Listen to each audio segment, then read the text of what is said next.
Ladies and gentlemen, the First Lady of the United States, Melania Trump.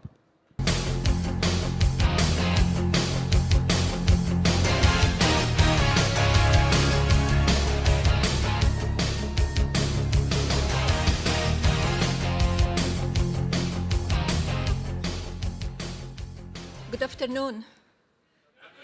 Hello. And thank you for your warm welcome. The President and I are grateful to be with you, to honor the passion you share through unmatched bravery, resilience, and service to our great nation. Thank you for defending our freedom. It is with immense pleasure for me to address the Fort Bragg and Pope Army Airfield community today. To our great armed forces of the United States stationed all over the world, I have a nostalgia-filled message. Happy Valentine's Day. Love letters have symbolized the union of patriotism and family devotion among our soldiers for 250 years. The harmony of love of country and love of family is what makes us uniquely American. It is very balanced, which strengthens our military and builds our communities. And now, it is my distinct honor to introduce your Commander-in-Chief, our leader who maintains a mission of peace through strength, President Donald J. Trump. I must say, I was really referring to the song. They turned it off. That's terrible, but that's all right. Honey, thank you very much. Appreciate it. Please. So we have an amazing group of people before me, amazing, and very proud of you. Somebody said, I was just watching a little news coming down. They said, oh, it's amazing he can find the time in his busy schedule. Believe me, you're the time. My schedule's not the time. Although we do have a couple of interesting things happen. We just had fantastic reports on inflation, way down. Costs of products, way down. We inherited a mess, total mess, and now it's really coming along. We have the greatest numbers that we've ever had. We're hitting all-time high stock numbers. We're hitting all-time high S&P and Dow numbers. You saw that a few days ago, at the end of the first year. They said that it was going to take maybe 4 years, the end of the term, to hit 50,000 on the Dow. We did it in 1 year. And likewise, to hit 7,000 on the S&P was going to take at least 4 years, could be 5 or 6. We did it in 1 year. So, and all I know is forget about the stock market, forget about Wall Street. Your 401ks are doing very well. I don't have to ask you. Is anybody doing poorly with their 401k? If they were, you're a pretty bad investor, I'll tell you. But I want to thank Melania. Our country is truly blessed to have such a phenomenal First Lady. And now she's a movie star on top. Can you believe? She did a movie. It's the hottest thing you've ever. It's crazy. Congratulations, by the way. Very good. You know who loves that movie? The ladies. They go see it 3, 4 times. That's what I heard. They go see it with the husband. Husband really likes it a lot, but the women go back and see it. But she's a great First Lady. And I'm thrilled to be back on one of the greatest and most celebrated military bases in the history of the world, Fort Bragg. We have your name back. We got your name back from the radical left. The radical left is not happy about it. It's another reason you have to vote for us, because they'll change it back to whatever it might be. This is the home of the legendary Green Berets, the home of the Sky Dragons, and the all-American 82nd Airborne. And in particular, I hear that we are joined by many exceptional soldiers from the 1st Brigade Combat Team, also known as the Devils in Baggy Pants. What's that all about? The Devils, they are devils. And you are devils, I will say. And I have no higher honor in life than to be your Commander-in-Chief. I'm so proud of you all. And so let me begin by saying a very, very big thank you to our great warriors and the men and women of the United States Army. Unbelievable. Very special thanks also to all of the incredible military families who are here today. You know, without that family, our soldiers would not be the same. It's a whole big deal. I don't think they get enough credit, but they do get credit with me. That's why I sent you 1776 a couple of weeks ago, a little while ago. We had a lot of money coming into our country from tariffs, and I said, let's send a little to our soldiers. You know, they came in, they said, sir, we can do 1,775. I said, oh, that's good. They put the number. I said, you know, if we add one more dollar, it's 1776. I said, add a dollar. Add a dollar. Did everybody get 1776? I think so, right? You think the Democrats would have done that? Forget it. But it's really because of your incredible sacrifices to keep America safe and free. There's nobody more respected than the people in this room. We're also joined by General Gregory Anderson, General Brandon Tagmeyer, Secretary Howard Lutnick, Senator Ted Budd. He's doing a fantastic job, too. Members of Congress, Mark Harris, Pat Harrigan, Brad Knott, David Rouser, Addison McDowell, and your own congressman from right here in the district, a really great guy. He's a real leader, too. Richard Hudson. Where are they? Where are they all? Look at them. They're all dressed up. They have to be nice to you because without your vote, forget it. They're out of commission, right, fellas? But what a good job. And Richard, this is your area. Congratulations. He's always bugging me for more money for Fort Bragg. I said, Richard, get off my back. And we're going to do that. You know, they're talking about a big compound, right? And we're going to get that done. We're going to get it done for you. Now, if the Democrats get in, it's not going to happen. I guarantee you that. But we're going to get that done. That's your number one priority, I think. Richard Hudson. So you have another man who is running for the Senate, who is phenomenal. The only thing is he's not as well known. He was behind the scenes. He was the head of my 3 campaigns. I won all 3 times here by a lot. It wasn't even close. And he was responsible, along with Laura Trump. Laura is fantastic, born here and loves the area, but they work together. But Michael Watley, if he's here, I don't know. Michael, will you come here for a second, please? He's running for the Senate, and if he gets in, you're going to be taken care of. If he doesn't get in, we're going to be stripping the military like they always do, the Democrats. This is a man who was the head of North Carolina. So he did so well that I said, who is that guy that did so well? Because when it came time to picking the head of the Republican Party, I picked him. And you saw what happened in the last election. We won in a landslide. We won every swing state, all 7 swing states. We won by millions of votes, the popular vote. You know, the first time I won, but they say I didn't win the popular vote. You know I did. I won it by a lot, but they say I didn't. So every time they'd introduce Donald Trump, who didn't win the popular vote, but he, you know, whatever. I said, I don't ever want that to happen again. But we did. We won everything. And this is a man that was in charge of this state. He did so well here. There was nobody else that I even considered to run the RNC. That's the whole country. And we had a big, big victory just recently that you know very well, a victory like they've never seen. So I'd just like you to say a couple of words, Michael. Congratulations. Thank you. Good to see you.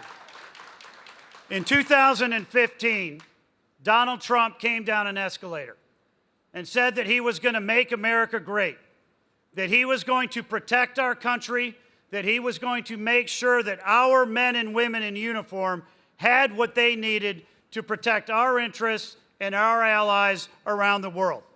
And North Carolina stood up and said, that's our guy.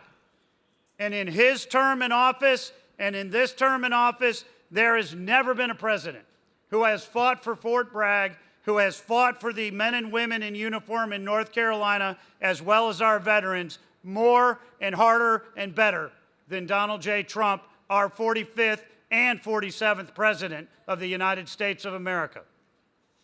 I am thrilled that he has asked me to run for Senate in North Carolina and is giving me an opportunity to represent you and to fight for you and every other base that we have in this great state to protect our interests, to make sure that America and our allies are going to be protected.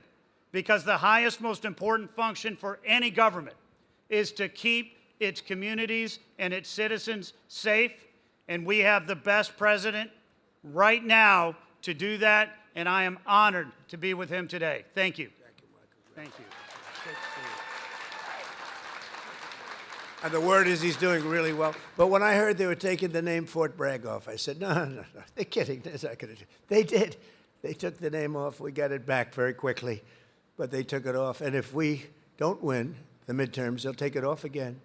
They'll take it off again. You can't let that happen. And this man is exceptional, I'll tell you right now. So with the help of everyone in this room, America is the strongest military on the face of the earth. We rebuilt it. We really did. We rebuilt it in my first term. We had a great first term. We had the best economy in history, but this is blowing it away. But we had a great economy in the first term. We did everything, but we really created a tremendous military. Now, some of it was given away, actually a lot, but small compared to what we did to Afghanistan. You remember that, where they left all the military equipment behind? We wouldn't have left anything. We would get out with dignity and strength, respect. We looked like we were running. We don't run from anybody. That was a Biden embarrassment. What a terrible president. But we came back and we already have rebuilt our military to stronger than it was even then. And we don't leave equipment behind. We don't leave jets behind. I said, why do you leave those jets behind? Sir, I thought it was cheaper to leave it behind. You know, $150 million plane. All they had to do is put a little jet fuel in there and fly it to wherever they want to fly it. These people were the worst. We can't let it happen again. Our military, if the Democrats get in, will be severely misserved. But we rebuilt it in my first term, and now we're making it stronger and bigger and better than ever before. The recruiting is through the roof. You know that. After years of recruiting shortfalls, as an example, new enlistments have soared to record highs. We had, a year and a half ago, nobody wanted to join the military. They didn't want to join the Army. You know that. It was like terrible. They didn't want to join the Army, the Navy, the Air Force, the Marines, the Coast Guard, or my beloved, how about that, Space Force. Do we like Space Force? It's turning out to be very important. But they tried to end that, and actually the military refused to allow that to happen. But you couldn't get people to join. And as soon as we won the election, that election took place on November 5th. From November 5th on, it was like a miracle. Now we have waiting lists for every branch of the military, waiting lists of people to get in. In other words, your jobs are wanted by everybody. And isn't that a better feeling? I'm looking at the smiling faces. We've got a lot of smiling faces. You should be smiling. Last year, the Navy and Air Force and Space Force all surpassed their recruiting goals by 5 months early, and the numbers are through the roof. In fact, be a very good time to expand. You know, it's a good time to expand. But the Army did even better than the others, and you shattered your annual recruitment by almost 5 months and lots of days. But more importantly, the number and the quality of recruit has never been higher. This year, the Army is beating its recruitment goal by 116%. And I'm very proud of that. I was very embarrassed for a period of years as I watched how badly this country was run, standing outside and hearing constantly that we couldn't get people to join our great forces. We ended the scourge of political correctness in our military. We renamed the Department of Defense to the Department of War. Think of it, we won World War I. We won everything. World War II, and everything before, during, and a little bit after, except we fought a little bit differently. We fought to be politically correct. We were a politically correct force with the presidents. But now we have a real force, and you see that with what we did in Iran with the B-2 bombers. A lot of you were involved in that. And what we did recently in Venezuela, nobody ever saw anything like that happen. A Venezuelan general who was on the site, but he moved out fast enough that he lived, because most of them didn't. But he was on the site. He said, we were totally prepared. We saw the planes coming. We saw everything coming. You know, they're a good, strong force. And he said, we got hit like nobody's. They were hit from 17 different directions. They said, there's never been anything like that. It was over in like literally a minute. Everybody was running for the hills. And that's what we have. We have the strongest military in the world by far. We have the best equipment. We have the greatest people, soldiers. We brought back merit as the sole consideration for advancement and promotion in our military. We won the Supreme Court case, shockingly in that case. It took courage to come up with that decision. It's based on merit. Now you want to get into a college, it's based on merit. It's not based on anything else. You want to get into the military, you got to have a little muscle. You got to be strong, like these people here. It's like you're like central casting. I'm looking at all these beautiful-looking people, but you have to be a certain type to do well. And we were taking anybody that wanted to get in because we wanted to be politically correct. No, it's based on merit now. You get into the military based on merit. And other places also based on merit. There might be advantages to other people in other fields. But this is all based on merit. As long as I'm president, we will be the best led, the best trained, the best equipped, the most disciplined, and the most elite fighting force the world has ever seen. That's what we've turned out to be, and everybody knows it. They all know it. Every country knows it. I speak to all of them. They know exactly what they would be up against. Hopefully we'll never have to test them. And because of our strength and because of what we do, we probably won't have to be tested. That's why this year we're investing also $1 trillion in our armed forces, most we've ever spent. And next year it's being raised. In fact, we're going to be building a number of battleships. You ever hear of battleship? You know, World War II, you saw those big ships, the Iowa, the Alabama, the Missouri, they're going there, sailing through that water like it's nothing. Those big waves are crashing into the front. The hulls are made of 7 inches of steel, not aluminum. Aluminum's fine, by the way. I don't want to hurt the industry. We're doing very well. But I'll take steel. And it's going through those waves like it's a hot knife through butter, right? And it was incredible. It was a great thing. It was a great act of beauty when you looked at that, the scenes, Victory at Sea. I don't know, has anyone ever seen Victory at Sea? Probably the ones that have would have joined the armed forces when you have, but Victory at Sea. And you looked at those battleships. So now we're building 10 of them, initial order, 10. And I said, what about reinstating the old ships? We have some of them in dry dock. Some of them are museums right now, like the Iowas and Rancho Palos Verdes in California. You have a couple of them, and they're still very powerful looking to me. So I said, what about bringing them back? They said, sir, it would be no good. Why do you say that? The new battleship that we have, which I've seen and helped design, I put a little more spirit in the hull, a little more, give me a little bit more hull. I want that ship to look gorgeous, you know. Forget about stealth. They say, oh, it's stealth. They design ugly equipment for stealth. Well, we're designing great-looking equipment, also stealth. But I said, well, what about bringing them back? Sir, the new ships, the new battleships that we have almost very soon under construction will be, listen to this, 100 times more powerful than the ships that we got to see in the 1940s. Think of that, 100 times more powerful. We need that. This way nobody messes with us, right? We need it. For every service member in our military, this historic investment also includes a well-deserved, across-the-board pay raise, not including 1776. And at my request just before Christmas, we did the, and really in honor of the 250th anniversary, we did that little special payment, which everybody appreciated, and it was an honor for me to do it. As part of the one big beautiful bill that we got approved, which was amazing because it really encompasses all 4 years of the term. We'll also be investing over $1 billion to improve on-base housing, and a lot more than that at Fort Bragg. We're going to be doing, if we get the congressman's wish, we're going to be doing a lot more than that. We're also going to spend billions of dollars on improving here and around the area. We're going to make it great because the people in this area have been so incredible. The spirit they had. When they changed the name of this base, the spirit, not even military people, they were so proud of that name, Bragg. They said, we have to bring it back and keep the area safe. It's a great area. In fact, I'm thinking about moving here someday. Maybe I'll move here with our great movie star. We'll move here with our First Lady. We'll move to Fort Bragg. Would you like that, darling? She loves you. It's a possibility. Actually, it's not a bad idea because we love it. But we want to keep this area safe, and We can't do that without the leaders, and your ex-governor is not one of them. It would be a disaster if he got in. And one of the things that I just mentioned and saw, you saw the monster that killed an innocent young Ukrainian girl a couple of months ago, slitting her throat from behind. And this was the man, the governor, that allowed this man to get out and to do that. We don't do that. We don't do that. Everybody knew he was trouble.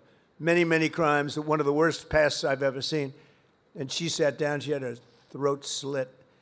And that's not going to happen with Michael Watley, that I can tell you. So I just want to tell you it's very important because our military has to be protected.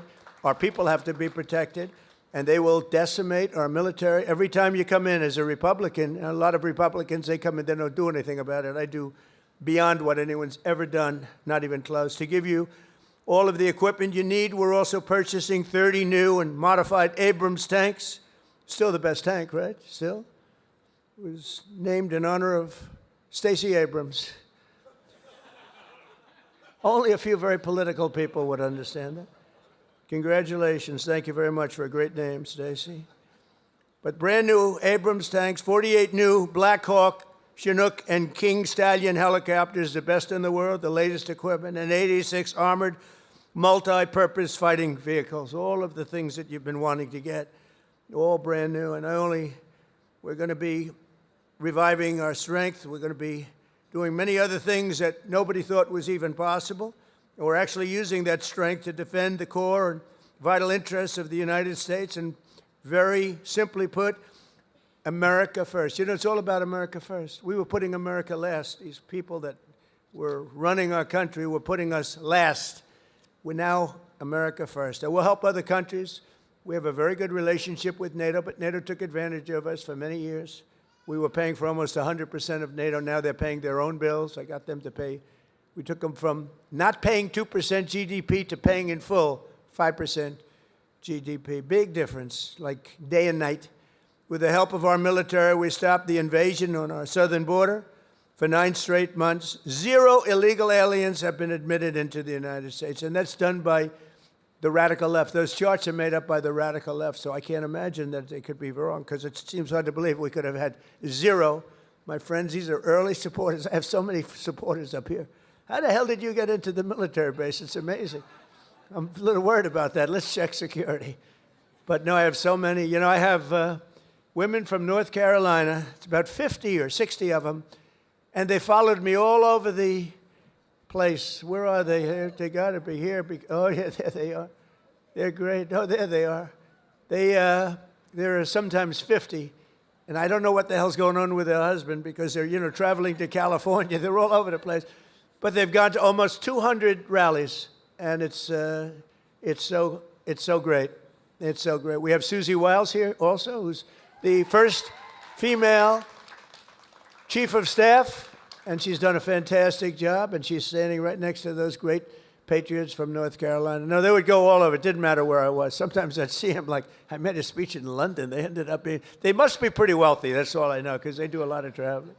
But thank you very much for being here, and for your support for years, because they were there right at the beginning, 2015, even 2015, before we started. Some of them were there before I even announced. They said, he'll be a good president. We need a good president. But they're amazing patriots. Thank you very much. Appreciate it. And last summer, I ordered devastating strikes on Iran's key nuclear facilities, and something that was called Operation Midnight Hammer. That's exactly what it was. 1 o'clock in the morning at midnight with no moon. You couldn't see a thing. And I got the message, sir, they have entered Iranian airspace. And I got to see it all take place. It was amazing. The B-2s, the flying wing. And I didn't understand the B-2s until then, but now I understand them very well. So does he. We just ordered a lot more. The super-duper new model, right? But they flew in. They were totally undetected. And those pilots, I met the pilots. I had them down to the White House, the Oval Office. I gave them all medals, actually. And I said, did you really like doing this stuff? You know, they're flying into very hostile territory. And they said, sir, we couldn't wait. In fact, they wanted to wait. You saw what was happening. People wanted to wait. And the pilots and their commander called me and said, "Sir, we're ready to go. Don't worry about that. That weather's nothing. We want to go, sir. We want to go." Now, if it were me, I'd say, "Take it easy. Let's relax." But, you know, you people have a lot of courage. Amazing, amazing. So we gave them medals. But that was Operation Midnight Hammer, achieving total obliteration of the Iran nuclear potential capability, totally obliterated. And think every single one of those 100,000-pound bombs hit its target, which happens to be an air shaft that goes directly into the facility. I don't think they'll be building air shafts anymore. That's not a good concept. They wanted to get a little air. They wanted to get a little fresh air. It didn't work out too well. No other country on earth could have done what we did. No other country has the weapons. No other country has the skill. No other country has the guts. And no other country has the extraordinary warriors that we have. We have the best warriors in the world. Because you can have the greatest equipment, but if you don't have the warriors, the equipment doesn't mean much. Last month, we proved this truth once again when some of our greatest soldiers, right here, to ever live, frankly, successfully captured the outlaw dictator of Venezuela, Nicolas Maduro, and brought him back to face American justice, where he's now, right now, waiting. And that was an amazing night. People saw that. They've never seen anything like it. You know, it's a pretty military country. It was a big base, one of the biggest bases in South America, where he lived. And it was in a matter of minutes before he was on a helicopter being taken out of there. They had to go through steel doors. The steels were like, it was like paper mache. You know what paper mache is? That's weak paper. These guys blasted through every door. They got up to him before he got to the big safe, but that wouldn't have worked either because they had equipment that was going to knock that out in a matter of minutes. But he never got there. It went so fast. Think of it, in a matter of minutes, when people realize what happened, they're looking up and there's the helicopter heading back to aircraft carriers. So that night, the entire world saw what the full military might of the U.S. military is capable of. And that was an unbelievable operation, but that was a smaller operation. But it was so precise, so incredible. Nobody thought a thing like that could happen. They even talk about the discombobulator because they never got a shot off. The Russian equipment didn't work. The Chinese equipment didn't work. Everyone's trying to figure out why it didn't work. Someday you're going to find out. But it didn't work. It's nice when you can fly in and not get shot at.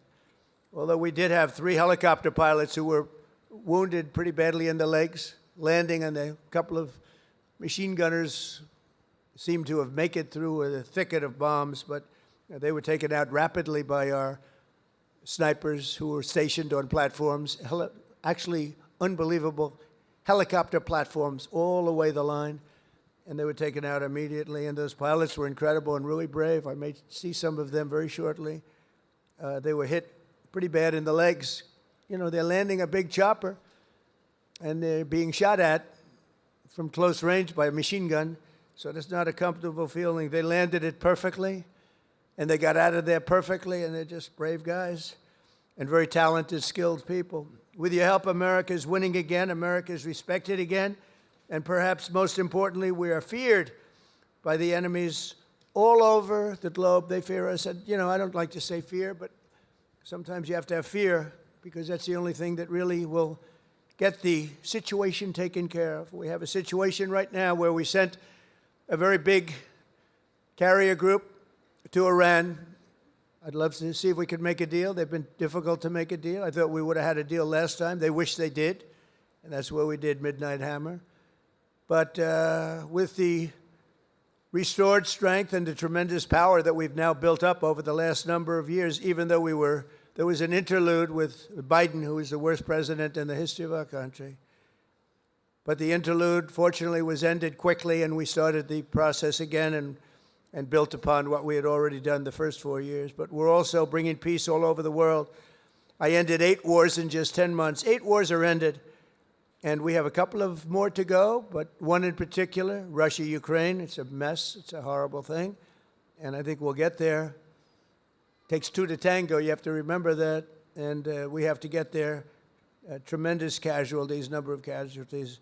There's a war that if we were involved in that war, it would have been over very quickly and effectively, but we're not, fortunately. In fact, we're not spending any money. We are spending and sending weapons to NATO. And because of the increase from 2% to 5% of GDP that the NATO countries are paying, they pay us full for the weapons. And then they distribute the weapons to mostly, I guess, Ukraine, but that's up to them. They buy them. And we do make the greatest weapons of any country in the world by far, most effective weapons.